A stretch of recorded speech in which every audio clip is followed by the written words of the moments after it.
अस्सलाम वालेकुम।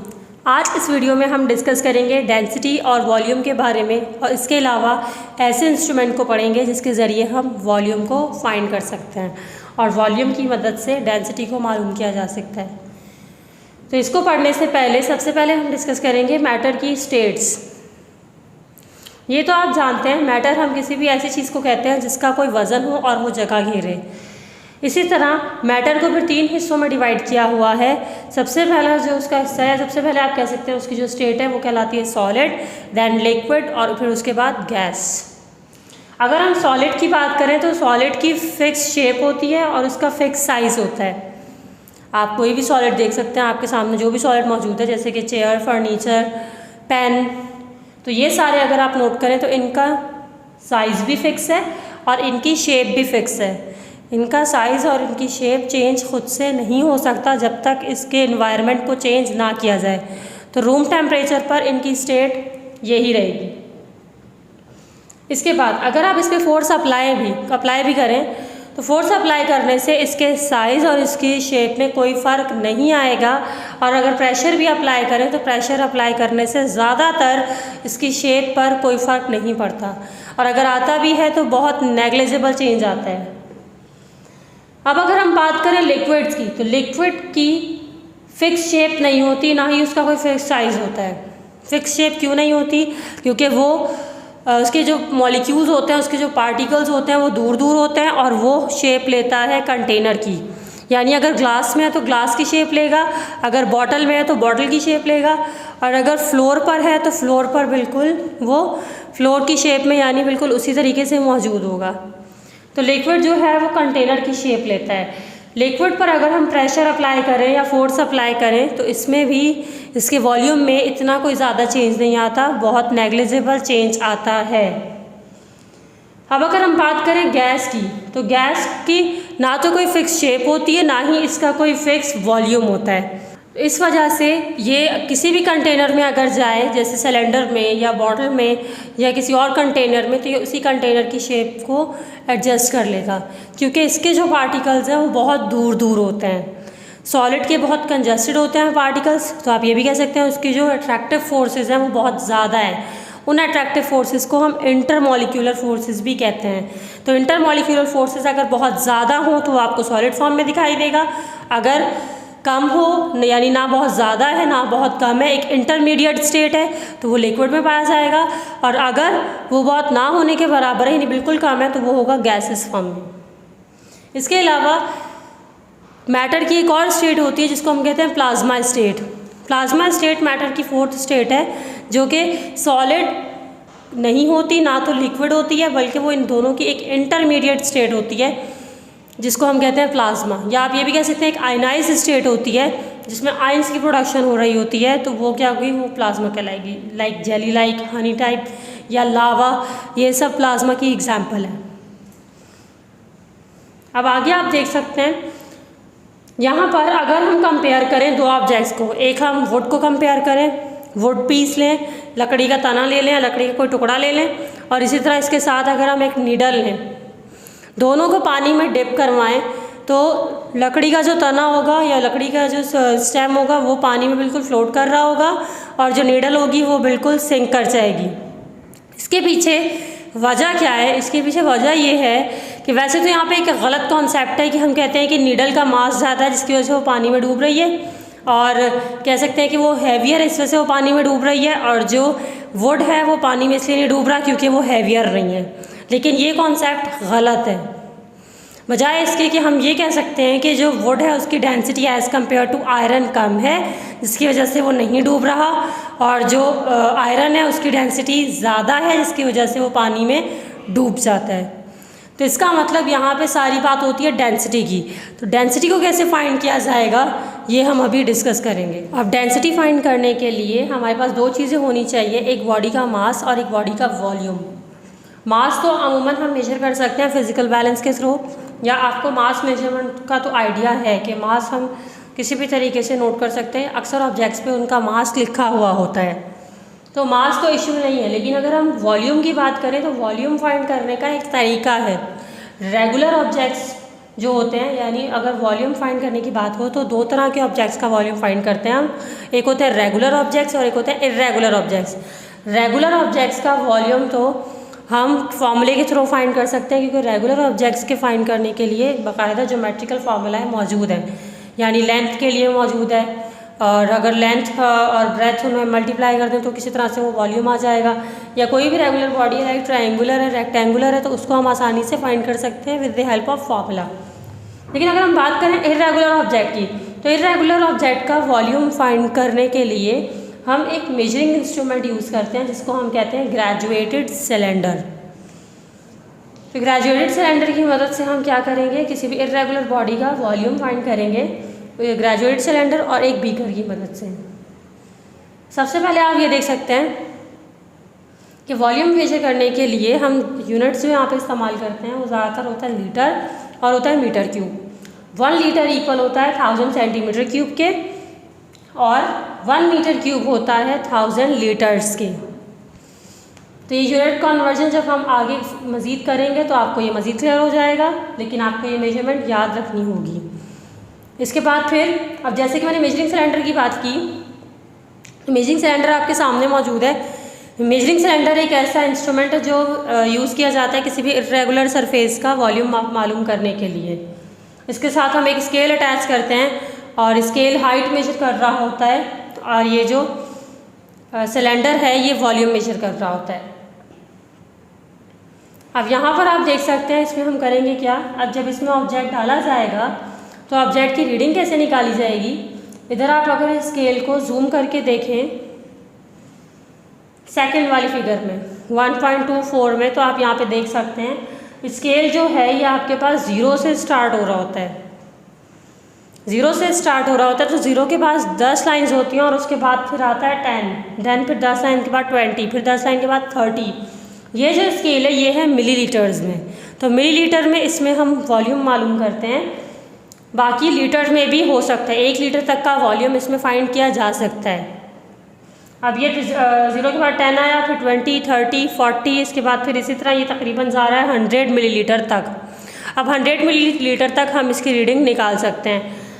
अब यहाँ पर आप देख सकते हैं जब हमने लेट सपोज हमने पानी डाल दिया तो पानी यहाँ पर मौजूद है 70 तक, रीडिंग को जूम करके दिखाया जा रहा है। जब पानी 70 तक मौजूद है तो अगर आप देखें तो पानी की कॉन्केव शेप आ रही है, यानी लोअर साइड से तो वो 70 पर है लेकिन अपर साइड से वो 71 तक जा रहा है। तो हम 70 काउंट करेंगे। 70 क्यों काउंट करेंगे, क्योंकि वाटर के 2 मेनिस्कस होते हैं, एक होता है लोअर मेनिस्कस, एक होता है अपर मेनिस्कस। हम रीडिंग काउंट करते हैं लोअर मेनिस्कस तक, नीचे वाली लेयर तक, ऊपर वाली लेयर को हम काउंट नहीं करते। इसके अलावा जब आप रीडिंग देखेंगे इसमें, तो रीडिंग देखने के लिए आप अपना आई कांटेक्ट बिल्कुल स्ट्रेट रखेंगे सिलेंडर से। अगर आपका आई कांटेक्ट बिल्कुल स्ट्रेट होगा तो आपको रीडिंग एक्यूरेट दिखाई देगी। अगर आप सिलेंडर के बिल्कुल नीचे से देखेंगे या ऊपर से देखेंगे तो आपको उसकी रीडिंग सही से दिखाई नहीं देगी। यहाँ तक ये हमने बात की इसके वॉल्यूम फाइंड करने की। अब आगे हम डिस्कस करेंगे रेगुलर और इर्रेगुलर सरफेसेस को।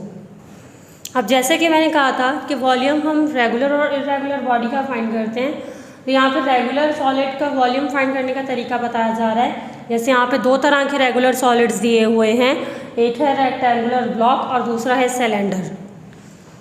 वॉल्यूम ऑफ रेक्टेंगुलर ब्लॉक अगर हमें मालूम करना हो तो उसके लिए हम फॉर्मूला लगाते हैं length into width into height, यानी ऑब्जेक्ट की लेंथ अगर आपको मालूम है और विड्थ मालूम है, हाइट मालूम है, तो इन तीनों चीज़ों को आप मल्टीप्लाई कर दें तो वॉल्यूम आ जाएगा रेक्टेंगुलर ब्लॉक का।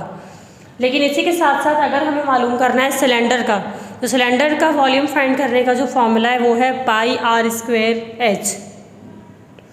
पाई एक इरेशनल नंबर है जिसकी वैल्यू होती है 22/7 और रेडियस यहाँ पर ऑब्जेक्ट का होगी, सिलेंड्रिकल बॉडी है तो वो स्फेरिकल होगी, तो स्फेरिकल बॉडी का रेडियस आप लेंगे और उसका स्क्वायर निकालेंगे और हाइट ले लेंगे सिलेंडर की, तीनों को मल्टीप्लाई करेंगे तो आंसर आ जाएगा सिलेंडर के वॉल्यूम का। इसी तरह हम डिफरेंट ऑब्जेक्ट्स का फाइंड कर सकते हैं, लाइक हम स्क्वायर का मालूम कर सकते हैं, हम सर्कल का मालूम कर सकते हैं, तो उनके लिए भी अपने फॉर्मूलाए हैं। अब आगे देख सकते हैं इर्रेगुलर सॉलिड का। इर्रेगुलर सॉलिड का वॉल्यूम फाइंड करने का तरीका ये है, जैसे कि मैंने ग्रेजुएटेड सिलेंडर की बात की तो ग्रेजुएटेड सिलेंडर हमारा अभी ये हंड्रेड्स में दी हुई है, ये मिलीलीटर में हंड्रेड्स में दिया हुआ है। तो आप देख सकते हैं पानी यहाँ पे 200 तक मौजूद है जब उसमें रॉक नहीं डाला गया। अगर हम इसमें रॉक डाल दें तो पानी का वॉल्यूम कहाँ तक आ गया, 300 तक आ गया, यानी पानी का लेवल बढ़ गया। इससे हमें ये पता लग रहा है कि जब भी कोई ऑब्जेक्ट पानी के अंदर जाएगा तो पानी का लेवल राइज होता है। जब पानी का लेवल राइज होगा तो हम ये देखेंगे कि एक्चुअल वॉल्यूम से कितना राइज हुआ है। जैसे कि यहाँ पे 200 तक था पहले, अब 300 हो गया, तो चेंज कितने का आया है, सॉलिड के डालने से 100 का चेंज आया है। इसका मतलब 100 मिलीलीटर हमारे पास इस सॉलिड का, इस रॉक का वॉल्यूम है। क्योंकि 200 तक तो वाटर ऑलरेडी मौजूद था सिलेंडर में, तो ये जो 100 का चेंज आया है ये हमारे पास वॉल्यूम ऑफ रॉक है, या आप कह सकते हैं वॉल्यूम ऑफ इर्रेगुलर बॉडी है। तो पानी जितना राइज होगा वो हमें वॉल्यूम बताएगा ऑब्जेक्ट का। इसी के लिहाज से यहाँ पर आपके पास एक लैब मौजूद है, इस लैब को आप डिस्कस करते हैं ताकि आपको मज़ीद क्लियर हो जाए। अब यहाँ पर लिखा हुआ है take a measuring cylinder of 1 litre capacity at full place it in a beaker. आपने एक मेजरिंग सिलेंडर लिया जो कि बिल्कुल 1 लीटर कैपेसिटी रखता है, उसको आपने एक बीकर के अंदर रख दिया। उस मेजरिंग सिलेंडर को जब उसको बीकर के अंदर रखा गया तो अब आगे कह रहे हैं fill cylinder full with water. अब बीकर के अंदर जो सिलेंडर आपने रखा है, मेजरिंग सिलेंडर रखा है, उसको आपने पूरा पानी तक भर दिया। यानी उसकी कैपेसिटी अगर 1 लीटर है तो आपने 1 लीटर का पानी उसके अंदर डाल देना है। आगे लिखा हुआ है pour a stone of irregular shape in it gradually. अब आपने क्या करना है, एक पत्थर लेना है, एक स्टोन लेना है, वो आपने इस ग्रेजुएटेड सिलेंडर के अंदर डालना है। As you pour the stone in the cylinder the water from the cylinder drops into the beaker. अब जैसे ही हम क्या करेंगे, उसमें स्टोन को डालेंगे, तो स्टोन को डालते ही जब पूरा वो अंदर चला जाएगा, तो पूरा अंदर जाएगा तो पानी बाहर आएगा, कुछ पानी बाहर आएगा और वो बीकर के अंदर जमा हो जाएगा। Calculate the volume of water ejected out of cylinder. अब हमें क्या करना है, जो पानी बाहर आया है सिलेंडर से बीकर के अंदर, अब वो बीकर के अंदर जो वाटर आया है उसका हमें वॉल्यूम कैलकुलेट करना है। Volume of water ejected is the volume of the stone. अब यहाँ पर ये कहा जा रहा है, जैसे कि मैंने पहले भी एग्जांपल से बताया, कि वो पानी जो बाहर आया है उसका वॉल्यूम हम कैलकुलेट करेंगे, तो वो वॉल्यूम असल में होगा स्टोन का। स्टोन का जो वॉल्यूम है वो असल में वो वॉल्यूम है जो पानी बाहर आया है उसका। तो यहाँ हमने किया क्या, यहाँ हमने पहले एक सिलेंडर लिया, उसको बीकर में रखा और सिलेंडर में पानी पूरा ऊपर तक डाल दिया कि ज़रा भी स्पेस उसका एम्प्टी नहीं था। फिर उसमें एक स्टोन डिप किया, और स्टोन डिप किया तो जो पानी बाहर आया वो हमारे पास उस सॉलिड का जो हमने डिप किया था उसका वॉल्यूम है, और उसको आप कैलकुलेट कर सकते हैं। तो यहाँ पर ये हमारी क्विक लैब थी। इसके बाद आगे हम बात करेंगे डेंसिटी की। Now let's discuss about density in detail. अब हम डेंसिटी को डिस्कस करते हैं। अब तक हमने जो बात की वो डेंसिटी के लिहाज से वॉल्यूम की मेजरमेंट की बात की। अब जब वॉल्यूम मेजरमेंट हमने सीख ली तो अब हम आएंगे डेंसिटी की तरफ। डेंसिटी क्या है, डेंसिटी मास पर वॉल्यूम है। यानी अगर किसी भी ऑब्जेक्ट के मास को हम उसके वॉल्यूम से डिवाइड कर दें तो हमारे पास जो फिगर आ रही है वो डेंसिटी कहलाएगी। अब आगे आप इसका सिंबल देख सकते हैं। मास का सिंबल m होता है और वॉल्यूम का सिंबल कैपिटल V होता है। डेंसिटी को हम ग्रीक लेटर रो से शो करते हैं। तो यहाँ डेंसिटी का फॉर्मूला आप देख सकते हैं, density is equals to mass per volume. अब कोई भी बॉडी है, जैसे अगर हम बात करें प्योर गोल्ड की, प्योर गोल्ड का जो भी साइज़ है, जो भी मास है, उसकी डेंसिटी हमेशा सेम रहेगी। जैसे कि अगर 1 kg गोल्ड यहाँ पर मौजूद है और 1 kg गोल्ड कहीं और मौजूद है और वो बिल्कुल प्योर है, तो उसकी डेंसिटी सेम आएगी बिल्कुल। इसके पीछे एक आर्किमेडीज़ की भी स्टोरी है कि किंग हायरो था, उसने कहा था आर्किमेडीज़ को, उसको एक क्रोन मिला था गिफ्ट में, तो उसने कहा था कि ये क्रोन जो है, उसको ये डाउट था कि ये क्रोन प्योर गोल्ड नहीं है। अब वो ये भी नहीं चाह रहा था कि ये क्रोन पूरी तरह से तोड़ा जाए और तोड़कर बताया जाए कि इसकी डेंसिटी या कह सकते हैं कि ये प्योर गोल्ड है या नहीं है। तो उन्होंने क्या किया, उन्होंने आर्किमेडीज़ को बुलाया और उन्होंने कहा कि इस क्रोन को बग़ैर डैमेज किए आप ये पता लगाएं कि ये जो क्रोन बना हुआ है ये प्योर गोल्ड का है या नहीं है। तो वो काफ़ी अर्से तक उस वक्त परेशान रहे। उसके बाद उन्होंने डेंसिटी को फाइंड आउट किया और डेंसिटी के कॉन्सेप्ट के थ्रू उन्होंने ये प्रूफ किया कि कोई भी सब्सटेंस है, चाहे वो कहीं भी मौजूद है, किसी भी सूरत में मौजूद है, किसी भी शेप में मौजूद है, किसी भी साइज़ में मौजूद है, उसकी डेंसिटी बराबर आनी चाहिए। तो सबसे पहले उन्होंने प्योर गोल्ड की डेंसिटी ली, यानी कोई क्यूब्स लिए गोल्ड के और उसकी डेंसिटी फाइंड की। तो उसकी डेंसिटी उनके पास जो आई, फिर उन्होंने गोल्ड की डेंसिटी फाइंड की, तो गोल्ड की डेंसिटी उस प्योर गोल्ड की डेंसिटी से मैच नहीं कर रही थी। तो डेंसिटी मैच ना करने की वजह ये थी क्योंकि वो जो क्रोन था प्योर गोल्ड का, वो एक तरह से प्योर गोल्ड नहीं था, बल्कि उसमें मिलावट थी। तो इस तरह से हम कर सकते हैं, इस तरह से हम डेंसिटीज मालूम कर सकते हैं डिफरेंट सब्सटेंसेस की, कंपेयर करके उनको प्योर सब्सटेंसेस से। अब यहाँ पर आप देख सकते हैं, अगर मैं मास को इसी तरफ रहने दूँ और वॉल्यूम जो नीचे डिवाइड में उसको हम मल्टीप्लाई में ले जाएं ऊपर, तो मास का फॉर्मूला आ जाएगा रो वी, जिसके थ्रू हमने मास का भी फॉर्मूला निकाला।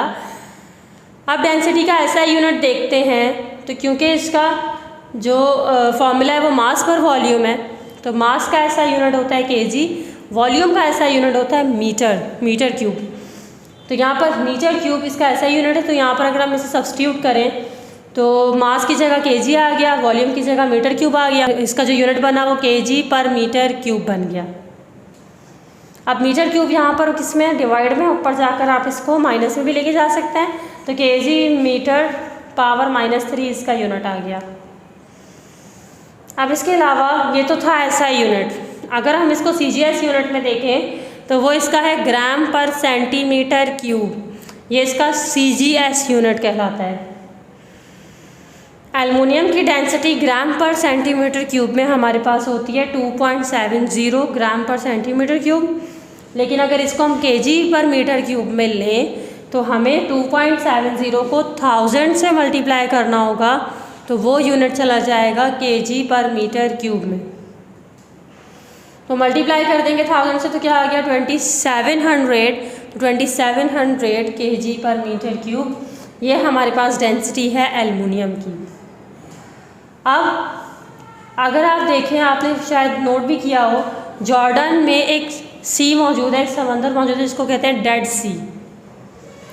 उस डेड सी की खासियत ये है कि उसमें कोई डूब नहीं सकता, सब लोग उसके ऊपर ही फ्लोट कर रहे होते हैं। उसमें कोई क्यों नहीं डूब सकता, क्योंकि उस वाटर की डेंसिटी इतनी ज़्यादा है कि वो किसी ऑब्जेक्ट को अंदर जाने ही नहीं देता, बल्कि वो वाटर के ऊपर ही फ्लोट कर रहे होते हैं।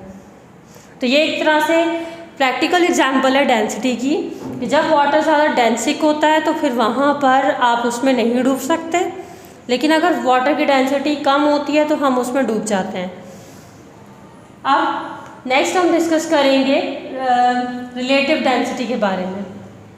अब जैसा कि यहाँ पर लिखा हुआ है कि डेंसिटी को हम दो तरीके से फाइंड कर सकते हैं, एक मैथमेटिकली और एक एक्सपेरिमेंटली। एक्सपेरिमेंटली फाइंड करना मैं आपको बता चुकी हूँ कि कैसे हम मेजरिंग इंस्ट्रूमेंट से एक्सपेरिमेंटली फाइंड कर सकते हैं। अब दूसरी बात आती है मैथमेटिकली। मैथमेटिकली फाइंड करने के लिए यहाँ पर 4 डिग्री सेंटीग्रेड पर वाटर को एज अ रेफरेंस लिया जाता है, और अगर 4 डिग्री सेंटीग्रेड ऑफ वाटर को हम एज अ रेफरेंस ले लें तो वहाँ पर जो डेंसिटी आती है उसे रिलेटिव डेंसिटी कहा जाता है, और वो रिलेटिव डेंसिटी स्पेसिफिक ग्रेविटी भी कहलाती है। स्पेसिफिक ग्रेविटी का अपना कोई यूनिट नहीं होता, क्योंकि ये तादाद है, यानी आप कह सकते हैं कि एक नंबर है, लेकिन इसको हम बराबर लेते हैं। जो डेंसिटी आती है ग्राम पर सेंटीमीटर क्यूब में किसी भी ऑब्जेक्ट की, तो उसका जो नंबर होता है उसको हम इक्विवेलेंट लेते हैं रिलेटिव डेंसिटी के, या हम कह सकते हैं स्पेसिफिक ग्रेविटी के। जैसे कि अभी हमने पढ़ा था कि एल्युमिनियम की डेंसिटी थी 2.7 ग्राम पर सेंटीमीटर क्यूब, तो ये रिलेटिव डेंसिटी भी कहला सकती है। लेकिन अगर 2.7 बग़ैर यूनिट के लिखा हुआ है तो ये कहलाएगा स्पेसिफिक ग्रेविटी। इसके बाद यहाँ पर आप देख सकते हैं, यहाँ पर एक एग्जाम्पल दी हुई है। What is the mass of a solid iron dragging ball of radius 18 centimetre. एक आयरन बॉल है जिसका रेडियस दे दिया गया है 18 centimetre. If the density of iron is 7.8 ग्राम पर सेंटीमीटर क्यूब। डेंसिटी दे दी गई है आयरन की 7.8 ग्राम पर सेंटीमीटर क्यूब, और मास हमें मालूम करना है। रेडियस और डेंसिटी दे दी जा रही है और मास मालूम करना है। तो इसके लिए सबसे पहला स्टेप के हम क्या करेंगे, सबके यूनिट्स देखेंगे, सारे यूनिट्स को ऐसा यूनिट्स में कन्वर्ट करेंगे सबसे पहले। तो डेंसिटी को अगर आप देखें तो डेंसिटी 7.8 ग्राम पर सेंटीमीटर क्यूब थी, जिसे हम केजी पर मीटर क्यूब में लेकर आएंगे। जैसे मैंने आपको भी थोड़ी देर पहले बताया था कि अगर हमें ग्राम पर सेंटीमीटर क्यूब से केजी पर मीटर क्यूब में जाना है तो वहाँ पर हम 1000 से उसको मल्टीप्लाई करते हैं। तो 7.8 को जब 1000 से मल्टीप्लाई किया जाएगा तो यह आ जाएगा 78,000। इसके बाद फिर आगे आप देख सकते हैं जो आयरन बॉल दी हुई थी, आयरन बॉल का जो रेडियस था वो 18 सेंटीमीटर था। सेंटीमीटर को मीटर्स में कन्वर्ट करने के लिए हम डिवाइड करते हैं 100 से। तो जब 18 को 100 से डिवाइड करेंगे तो 0.18 मीटर आ जाएगा। अब मास मालूम करने के लिए हमारे पास फॉर्मूला है रो इंटू वी, जो मैंने आपको अभी बताया था। इसके लिए रो तो दी हुई है लेकिन वॉल्यूम नहीं दिया हुआ, तो वॉल्यूम पहले हम फाइंड करेंगे आयरन बॉल का। तो कोई भी बॉल है या कोई भी सर्कुलर बॉडी है तो उसके लिए वॉल्यूम का फॉर्मूला होता है V = 4/3 पाई r क्यूब। 4/3 को डिवाइड किया तो 1.33 आ गया, पाई की वैल्यू 3.14 थी। इसके अलावा रेडियस दिया हुआ है 0.18 मीटर, तो इसका क्यूब निकालेंगे। 0.18 मीटर का क्यूब निकालकर जब हम 3.14 और 1.33 से मल्टीप्लाई करेंगे तो हमारे पास वैल्यू आ गई 0.024 मीटर क्यूब। ये हमने निकाल लिया वॉल्यूम। अब वॉल्यूम आ चुका है, अब हम क्या करेंगे, इसे रो से मल्टीप्लाई करेंगे, डेंसिटी से मल्टीप्लाई करेंगे तो मास फाइंड हो जाएगा। तो इसके लिए यहाँ पर आप देख सकते हैं फॉर्मूला था m = ρv। अब थर्ड स्टेप में आप देख सकते हैं हमने रो की वैल्यू पुट की 7.8 एक्सपोनेंट 3, यहाँ एक्सपोनेंट्स में लिया हुआ है, आप चाहें तो एक्सपोनेंट्स में ना लें। वॉल्यूम आ गया था 0.024, इसको पुट किया, दोनों को मल्टीप्लाई किया तो आंसर आ गया 187.2 kg। ये हमारे पास मास आया है जब वॉल्यूम हमारे पास 0.024 आया था, रेडियस 18 सेंटीमीटर और डेंसिटी 7.8 ग्राम पर सेंटीमीटर क्यूब की मदद से। इसके बाद अब आप सेल्फ असेसमेंट के क्वेश्चंस देख सकते हैं। सेल्फ असेसमेंट में लिखा हुआ है how can you identify which gas is denser among the gases. ये पूछा जा रहा है कि आप बताइए कि कैसे पता लगेगा कौन सी गैस की डेंसिटी सबसे ज़्यादा है। तो ये आप खुद देखेंगे, ये मैंने आप पर जो लेक्चर दिया है उसी से रिलेटेड है। आप इसको सॉल्व करेंगे, अगर आपको समझ नहीं आता तो आप मुझसे पूछ सकते हैं, मैं आपको कमेंट्स के थ्रू बता दूंगी। Can you tell how hot air balloon works. आपने इसमें यह बताना है कि हॉट एयर बैलून का मैकेनिज्म क्या है, वो किस तरह से काम करता है। तो ये जो लेक्चर मैंने डिलीवर किया ये इसी से रिलेटेड है, आप इसको कंप्लीट करेंगे और अगर आपको कोई कन्फ्यूजन है तो यू मे आस्क। यहाँ तक हमारी डेंसिटी और वॉल्यूम के मुतालिक बात पूरी हो चुकी है। नेक्स्ट वीडियो में हम डिस्कस करेंगे अपने अगले टॉपिक को। I hope you have understood. अल्लाह हाफिज़।